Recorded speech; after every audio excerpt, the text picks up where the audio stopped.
Hi, it's Walter again from Blu-Grit Garage. We're trying to get 500 subscribers to enter the No Name Nationals, the 2024 No Name Nationals in Sikeston, Missouri at Jeffers Motorsports Park. I believe it's September 19th and 20th. It's the Friday and Saturday there. And I'm coming over to my buddy Jake's place. He has an interesting car they call the Street Creature. He autocrosses with me with the SCCA. And we came up to his place and saw something interesting sitting in his driveway. So he helps the different people with their cars, and it's a beautiful car. Has a few issues, they say, running, but it's not that bad. It's just needs a little bit fine tweaking. So, oh, how's it going? There's Jake. Would you like to talk about your car, what it started out as, and what you've done to it? And it's a pretty mean car. Sure. So. It's the shell's a 1985 Mustang. It's a T-top hatchback car. At the time when I bought this, I had parted out and scrapped a decent number of Fox body and SN95 Mustangs.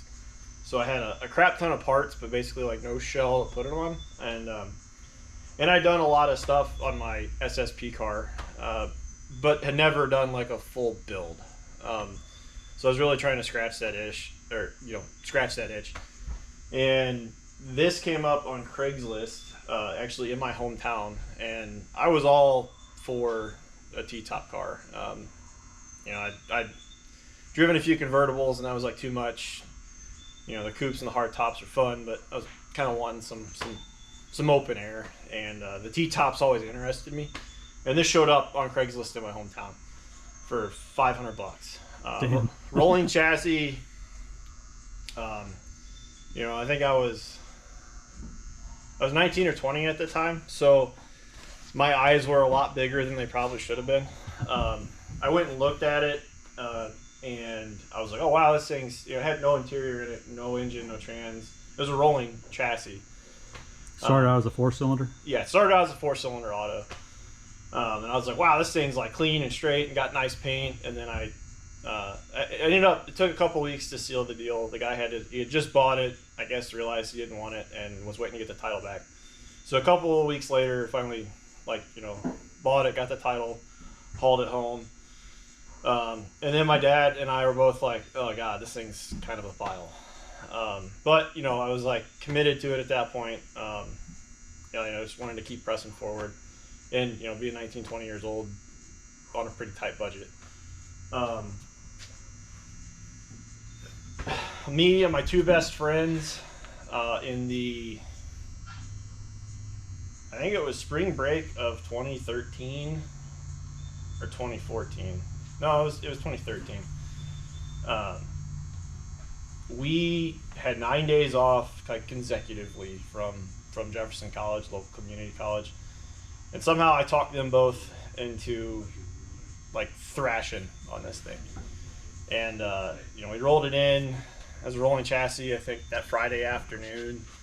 And I had gotten a junkyard 302 small block from another buddy of mine that he had put bearings and stuff in. And then a C4 trans that I had rebuilt. And I had an 8.8 laying around, and then all the running gear from the stuff I had parted out. And we rolled it in as a roller on Friday, and I think that Wednesday or Thursday it fired up and pulled out under its own power. Now, Is it an automatic? Or? Yeah, as a 5-liter carbureted C4 automatic car. That was, they say 90% of or they say 10% of the work takes 90% of the time. That was about that point, because I had done very little electrically ever up at that point in my life, and whoever had it before, the person I bought it for, had cut all the wires going into the firewall to where you couldn't splice anything. So I was like, well, it ran on a one-wire HDI distributor from eBay and a momentary and a toggle, but it ran and moved. So from that point on, it was like 6 months of just piddling away at it, trying to clean it up. And what ultimately, what we ended up doing was I had an 88 GT that I had bought from the owner of the body shop I used to work at that had been sitting for years, and it was a roller too, but it had a complete dash and chassis harness in it. So we actually went and fetched that car from the farm, brought it up, pulled the entire chassis harness and interior and everything out of that, and transplanted it into this. So if keep a running tally, the car's an 85, the chassis harness and the interior is out of an 88. The original 302 that was in it, I have no idea what it was out of. Don't even know what heads were on it. What's the 4i from? The 4i is from the first Fox body that I ever knew that my dad built back when I was a baby. Had a rowdy 302 and a pretty rowdy C4 in it, which is why I originally went the same package in this. The motor was far less rowdy. But it's a 79 base model front clip or front bumper off of that car. That car met its demise in my high school years. Now that hood is a... Yeah, the hood is an 82 GT. The 79 front clip and the tan paint and the hood, all that kind of came about later. I drove this, me and my two buddies. This was like the backup car and fun car in college at Rolla. And we drove it for a year and a half, 2 years or so, like in the original to the car, black paint, had bullet wheels on it. I'd always wanted to do, you guys will see the livery, or you probably already have at this point, but like shark teeth on the side of a car, like an old World War II bomber. Yeah. Flying Tigers. Flying Tigers. And I had actually initially planned on painting it like olive drab green. And I'd actually mixed like 4 or 5 different colors, the custom tinted OD green colors, but could never find one like I really liked. And then I was like driving it it was a hot spring day. Or no, it was coming home with all my stuff for summer vacation. I had the car packed full, so it's like into May, it's hot, no AC. And I'm like, man, OD green's gonna be just as hot as black. Like maybe I should do tan. And so I photoshopped it in tan. I was like, I like that. So desert color. Yeah. So this is a federal standard. I think it's 686A desert tan. And then so I stripped it, put the front clip on it, prepped it and everything in the summer of 16, I think, or no, yeah, summer of 2016. And painted it, and I got it done, put the stickers on, got it done by the end of the summer, and then drove it, basically the rest of college. Oh, you drove it through college with the teeth on it and everything? Yeah, for a couple of years. Yeah. Not with the modified fenders like that. No, like just full stock bodied, but tan and with teeth and with bullet wheels. Mm-hmm. And then even after that, I graduated and was kind of just trying to get well planted in my career and stuff after I moved back home. Car was sitting, and I actually had it for sale for a while. But then my best buddy Jack, one of the guys that helped build it originally and really has been 100% instrumental in getting the car where it's at now. He's hiding, right? Because he's not on camera, but he's in the shop. Oh, okay. But he was like, hey, if you're gonna let it sit, like I'd like to drive it. I was like, here, come get it. So it went back down to the Rolla, St. James area for a couple years, even after I graduated, and kind of was very well known down there. Oh yeah. Did the police know it too? Not really. I never really got bothered with it too much. Okay. It looked cool, and it was a nice cruiser. And you probably, if you sped, they would have remembered you. But... Yeah.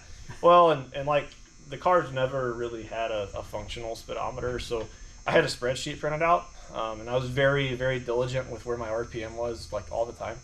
But yeah, so that was kind of like Rev 1, the original build.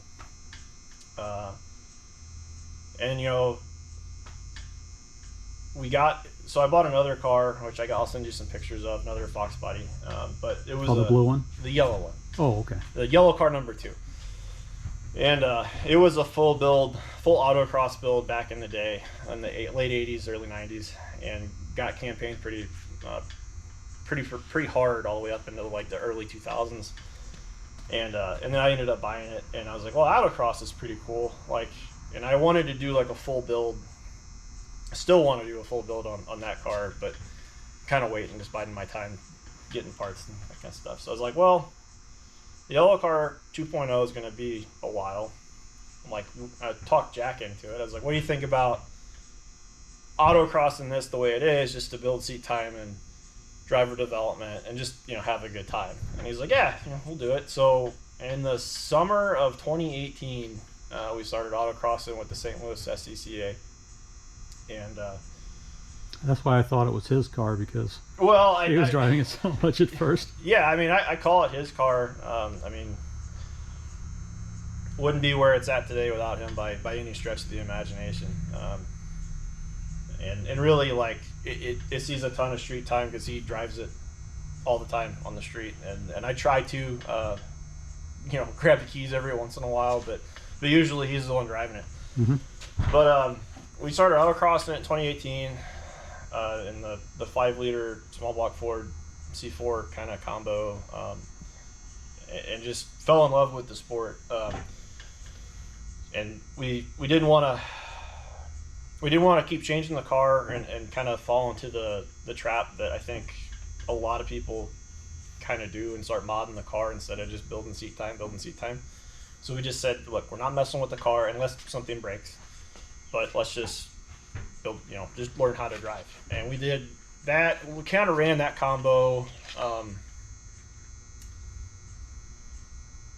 all the way until I think 2020. And then we're like, okay, the aero rules, I think in 2020 kind of opened up a bit.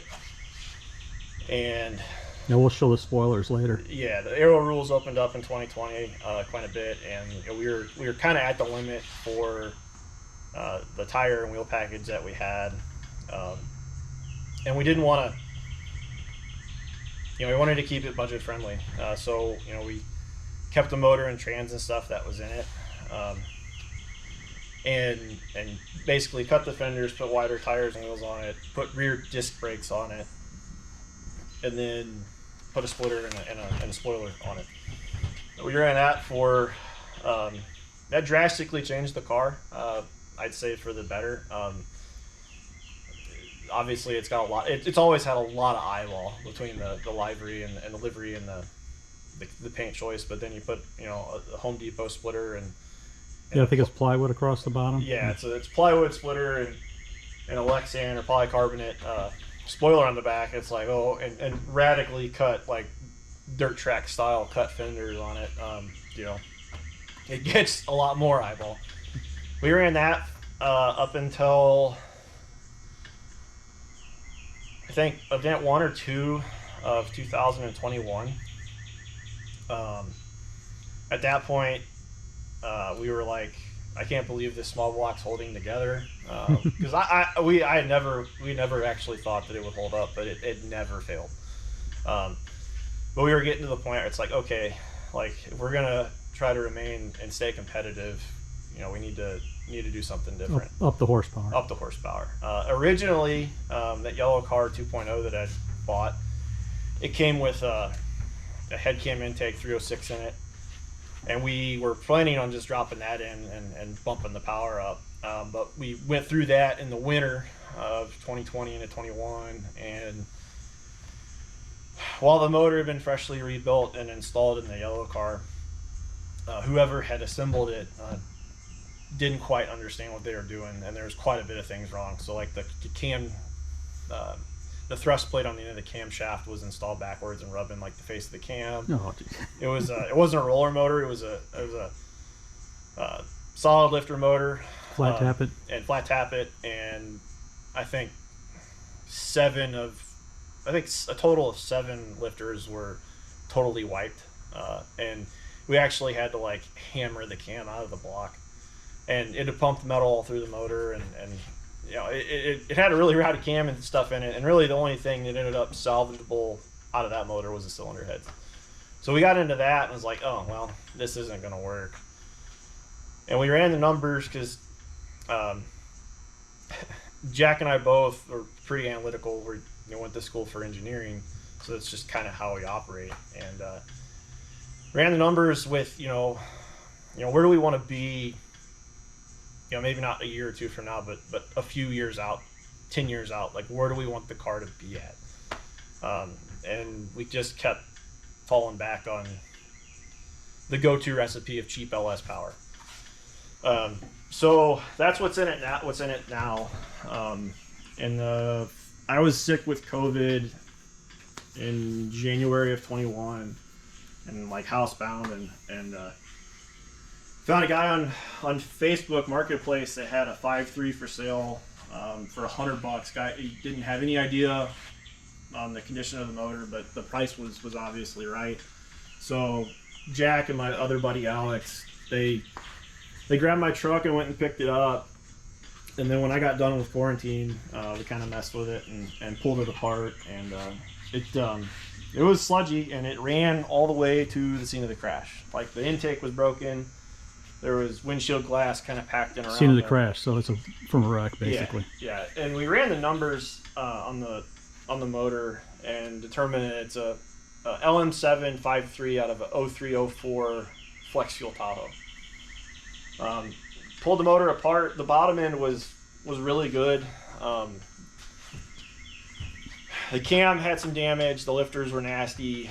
It had the 706 Castech heads on it, which were known for leaking, being porous and leaking. And the whole thing was just really, really sludgy. But the bones were good. The short block was good. So Jack built the motor.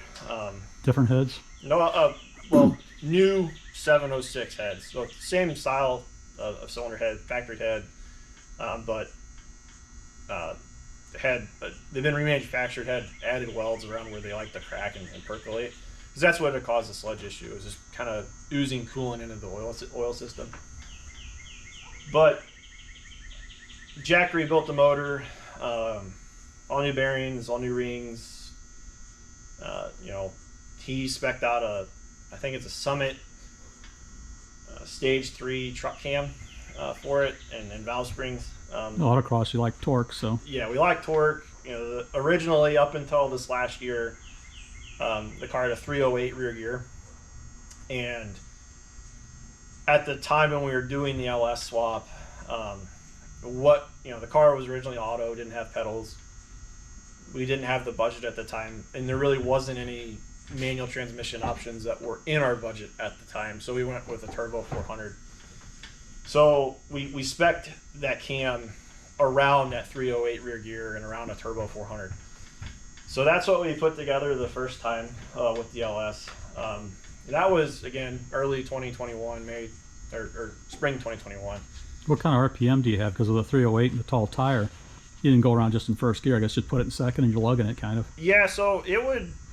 You'd get into second on some of the faster courses, and you'd wrap it all the way to the top, to the limiter in first.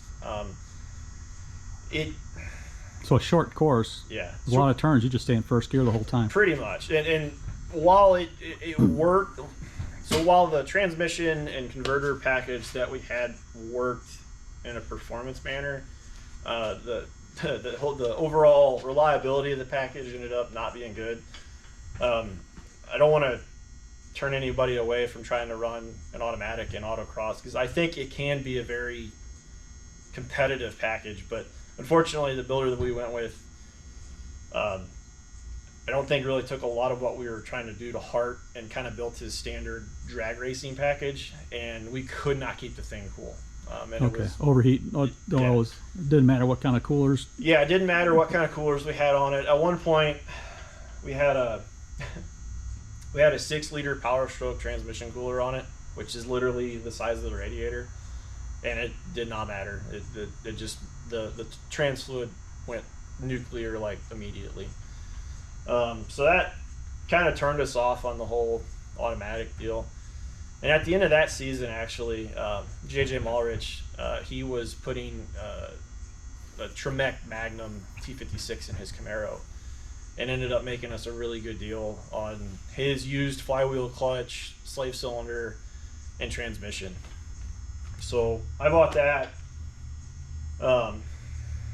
over winter of 2022. Hydraulic clutch? Yeah. So it's easier to do the linkage as far as just one line. Okay. Yeah. So we went. These are all factory cable saw clutch. It's got modern driveline hydraulic clutch kit in it, which it took a little bit to get it in there, but I'm really happy with how it works. It's very well engineered, been very reliable. So we ended up putting a T56 in it over the winter, I think of 22 or 21 into 22, around that time frame. We kept the 308 rear gear, so it was kind of suboptimal for autocross. You had plenty of speed in first, but if you had an intermediate style course where there's fast elements and more technical elements, it was never like really in the perfect spot. It wasn't happy. It just wasn't ideal. So we ran the 308 T56 set up for about a year. We ended up putting a 355 rear gear in it with it's not a Detroit, I think it's an Auburn locker in it, and I'm really happy with how that turned out. It's just, I think, like the perfect gear package for this car. You can hold it in second longer, and you hardly ever have to hit first unless it's a real. Yeah. So I mean, it's just good all around tractable power in this car. I think I ran the numbers. I think at Redline, which is like 6,700 for us, in second gear, I think it's like 87 miles an hour wheel speed. So it's up there, especially for autocross. But thankfully it's kind of a happy accident. The truck cam, while it's rowdy and it revs out to 6,700 with no issue, it's got plenty of low end grunt to not fall on its face and just have good torque everywhere. So if you really got a kind of an element where you're in the low side of second gear, you gotta lug it through you can grunt through it and put the power down. You spend so much time shifting, that kind of helps too, because when you're shifting you're losing time. So right. So far we haven't needed third gear at local events, but I suspect kind of what we're planning on doing it with it this summer, we'll probably need a third. But yeah, as far as the suspension goes, again, there's not a whole lot special. So stock K member. It's stock brakes other than the slotted and drilled, but is this stock size? Or? Yeah, so we got it blown apart for some maintenance and stuff, but it's a stock K member, stock control arms, put poly bushings in it. Big sway bar. Yeah, GT, I think, sway bar. It's got H&R race springs in it. And then new for this year is a set of Coney yellow single adjustables, front and rear. Up until this point, we've had really good luck with stock replacement KYB GR2 shocks and struts. It's always been very underdamped, and on course it's got a lot of body roll, but with that size sway bar, you're still getting roll. Yeah, it's what we're used to. I think in some cases it kind of helps the car a little bit, just because you don't bounce across the skid. Yeah, it does not. It doesn't skip. That's what it is. Right. It's not fighting you on some of the rougher elements. Maximum Motorsports caster camber plates. We've got a custom K-member brace on the bottom side that we made to try to triangulate stuff. As far as brakes go, it's 99 to 04, V6 GT dual piston PBRs up front, and we went with the 43 millimeter Taurus rear calipers on this because the master cylinder that we put in it originally is a little bit large for the 38 mil factory Mustang calipers. So we played with it and rolled the dice and went with the 43s, and it's got really good brakes. Those aftermarket axles, or you just put a sticker on? So those are 31 spline Ford Racing axles. Oh, yeah, the strong ones. Yep. Yeah. So that whole diff came out of another buddy's car. Shout out to Tim Muldoon. Thanks, buddy. Hey. But yeah, he That's the cone killer. We'll have to do a video over his place too. Yeah, he put IRS in his car, and he made us a really good deal on this. This is a 94? 95. 95 Cobra, and he put an IRS in it, so. Yeah, we're running... Street Creature, that's where it gets its name. Yeah, we're running Hawk HPS pads. They're a very... Can't recommend them enough. They're a very streetable pad, but they've got a ton of initial bite. And we've had them on here... Well, I bought the pads gently used. Pads and rotors gently used. And they've been on since 2020. And plenty of life left. And this thing sees, you know, a pretty good amount of street miles. Financial mistake? Yeah, that was an original sticker when I, you know, was driving this thing in Rolla. We went back before I even painted it. You put airbags on the inside the springs? Yeah, that's a new addition. We're planning on taking this thing on Summit Racing's Autocross Week and planning on pulling a trailer. I have some prior experience with the helper bags in another Fox body of mine, and while that one wasn't used in a competition setting, it drastically made the car a lot nicer to drive on the street. So basically this event is you have to run with the tires and everything. You can't trailer it. And how far were you going from where to where? You start out in... Yeah, so you're allowed one set of tires. You can't trailer it.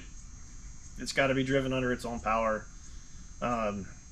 We start out at pit race. But you have one spare too. Yeah, you're allowed one spare, but you know.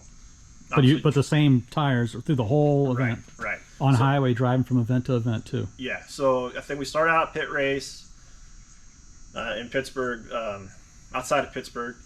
Then we go to Dragway 42, I believe, and it's all in the Pennsylvania, Ohio area. Then I think the third stop is UMI Motorsports Park, and then we go back to pit race. And it's, from what I'm guessing, because they don't have the exact route yet, it's about 400 to 600 miles, depending on the route. The big transit, like from Dragway 42 to UMI, I think it's like a 3-hour drive via interstate. So it's something I'm looking forward to, kind of anxious about. You know, it's something I've wanted to do for a while. No air conditioning though, but at least it's up north. It shouldn't be quite as hot. Yeah. Eventually, I'm kind of treating this like practice, or kind of dipping my toe in the water, so to speak, for one lap of America, which is another event, but on an even bigger scale. Not really wanting to take this on one lap, but again, want to kind of dip my toe in the water, get my feet wet, see if, you know, I like doing it, see if I'm crazy enough to do it. As far as the rear suspension, kind of early on in the autocross career, Panhard bar. Yeah, we got tired of replacing rear control arm bushings, so Jack and I made a set of bomb-proof lower rear control arms. They've got a... I'll pull it up on the rack. We'll do some beauty shots later. But they're made. They've got a Johnny joint at the axle, which is basically a spherical bearing encased in polyurethane, and then they got polyurethane bushings at the torque box side. Did you have to beef up the body mount? Because I know some people when they drag race, they start tearing out the boxes. The boxes, yeah. Yeah, so we did the torque box reinforcement plates that like LMR and Summit and all them sell, and had pretty good luck with them. We stitch welded a lot of the backup structure too. It's got a Maximum Motorsports Panhard bar in it. That drastically changed the overall behavior of the car. It made it a lot more consistent, especially in like a slalom application. Because with the rear steer, the 4-link these cars have from the factory, and especially without a Panhard, it's like you're constantly trying to catch it. And by the end of the third or fourth element of the slalom, you're usually behind. You're facing the wrong way. Yeah. And so you either got to go slow and kind of account for that, or you're probably going to go around. But the Panhard drastically changed that for the better. As far as the motor goes, is getting it in the car. See the little LSX Yeah, emblem in back. yeah, that was kind of a unique project too. At the time frame we were doing this, we had about a 6 week or 2 month or 8 week gap between local events, and we were wanting to do the LS swap. And we had ironed it out, you know, had all the parts here, had the motor ready, all that kind of stuff. And I think this was between April and like June. And I'd ordered the Holley Blackheart engine mounts to put an LS and a factory K member at the correct angle and everything, like in January. And I kept getting back ordered, kept getting back ordered. And finally we got to like early April, and I was like, well, like, we got to make a decision. And so we ended up making custom mounts. And we had the discussion. It's like, well, if we're making custom mounts to put this motor in the car, we might as well put it all the way back and all the way down as far as possible to try to get the weight balance better. So that's what we did. It's tight. To get the motor in and out, you got to pull the intake manifold off, which is pretty common on LS just for the lift plate, but you got to get the intake manifold off just to get enough play in it to you know, get the bell housing bolts and stuff out. The Turbo 400 fit really well, but then when we put the T56 in it, the sins of our past kind of came to visit us again, because we had shoved everything so far back. There was a lot of tunnel surgery involved, which was not fun. But you know, got all that kind of fixed up. During the process of that, the T56 swap, found a bunch of cracks in the actual floor pan. Basically, center line of the car, right where it meets like the rear seat bulkhead, kind of where it's all twisted. So I cut all that out. Yeah, you don't have a cage in here to stiffen things up. No, so it's a very, very flexible wet noodle of a car. But I made some bracing and welded all that in, as well as, you know, I did a lot of tunnel work. Is that a cup holder that I see? It's a piston? Yeah, there's a story there too. But yeah, that's a really nice, handy cup holder that Jack machined. But okay.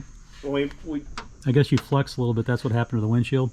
No, that's another story. So when I was putting the molding back in this thing after I painted it, before I even knew what autocross was, I ended up cracking the windshield. Oh, it's been like that forever. Been like that forever since 2016. But yeah, so when we did the T56, you know, we knew we were going to have a custom drive shaft. So my dad had been doing a little bit of work on a early 2000s automatic V6 two-wheel drive extended cab Ford Ranger, and I noticed that it had like a very long 4-inch aluminum drive shaft in it, and I looked at salvage yards and stuff, and they were like really cheap for that drive shaft. And I knew that the companion flange on the diff side would be the same between the 8.8 and the Mustang and like whatever diff the Ranger had. But I ended up buying, you know, a big 4-inch drive shaft from a salvage yard for like $75. And then Jack and I shortened it, had my buddy Jeremy weld it, and we had it balanced and got it in the car. But to anybody that's looking to run a 4-inch drive shaft and a Fox body, if you don't want to do tunnel mods, just don't do a 4-inch drive shaft. Oh, it's a pain in the butt. There's had to do a little more modification. What you thought? Yeah, it was a lot. I think, you know, I had the springs out of it, but, you know, I was able to compress the rear suspension to the full bump. I don't know, probably 6 or 7 times, cutting and trimming more, cutting and trimming more. And then after you trim, you got to go back with more metal. It was, I think, like a month of evenings and weekends trying to. The console hides a lot of it, so, and the carpet. I mean, you can't really tell. Yeah, I mean, it's kind of race car chic in there. You know, it's not the most luxurious, but if if you don't really know that it's had that much surgery unless you're looking for it or unless you see it. But yeah, I mean, we shoved it as far back as we could go. We ran the biggest drive shaft we could, more so because it was really cost effective, not for. I mean, there's a performance gain there too, but more so because it was cheap. But yeah, the drive shaft turned out really well. As far as the engine management setup, it's got a Holley Terminator X on it, which can't recommend enough. Very powerful for the money. You get a lot of flexibility in it. I'm not the tuner. Jack's been tuning it since day one, but in my mind and kind of talking with him, I think he echoes the same kind of thoughts. It's very user friendly if you're willing to kind of dedicate the time to learn it and try to understand it. But it's, Terminator. EFI is cool. Going from a carbureted small block to EFI, it's a ton more drivability. And I drove this thing with a small block and a carburetor everywhere. So, you can have your cake and eat it too with EFI. Okay, did you want to lift it and could see some of the work underneath? And yeah. Wait, let me drop the hood real quick. We'll come back to that in a little bit. And the tires are Potenzas. Yeah, we're running Bridgestone RE71 RS. They're a 2.8. This tire is a 285 35 18. 30. 18. Or, sorry, 285 30 18. Didn't you run 315s for a while? Yeah, we've had 315s on the car. Is that what these are? Yeah, these are an old set of Rivals 315s. You can tell they're kind of wide. My hand's not that small. Yeah, so I'd run a 315 RE71 RS if they made it. Funny story, the reason that this last year we ran a 285 30 versus, I think the biggest Bridgestone makes in this tire is a 295 35. The reason we ran a 285 30 is it saved like $300 or $400 on the tire cost. Oh well, for a set of 4. And I was like, well, I just can't. I'm sure the 295 35 is probably a little bit faster, but from talking to Dave Whitworth, who's ran these, and he says they run wide, and you can run them on a little bit of a stretched fitment with relatively no issues. Which is what you have here, a wider rim where you can see it's. Yeah, I got an 11-inch rim with a 285 on it, and had no issues. And it's been pretty good for us. I like these tires compared to the Rivals, especially. They're very firm and direct, and I like that kind of communication. I remember the Rivals. I had a little problem with communication. It would stick unbelievably on some spots, and other spots you just felt a little uneasy. Yeah.